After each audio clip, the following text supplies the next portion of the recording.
یعنی پایگاهایی که آمریکایی‌ها تو اسرائیل دارن، یه پایگاهی هست اطراف دیمونا، ما دیمونا رو همش با اون نیروگاه هسته‌ایش، با اون تأسیس هسته‌ایش میشناسیم، ولی این پایگاه خیلی پایگاه مهمیه. پایگاه راداری هستش که تقریبا نصف دنیا رو آمریکایی‌ها با این دارن کنترل میکنن، بحث موشکیشون.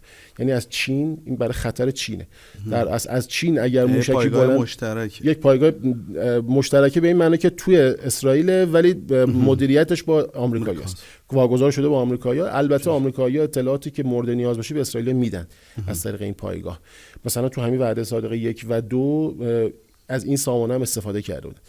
دکلی که اینجا داره دکل 400 متریه، 400 متر، تازه اون رادارها بالای اون نصب شده.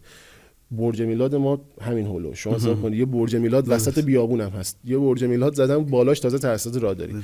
و بزرگترین سازه تو اسرائیل، سازه بشری تو اسرائیل این هستش.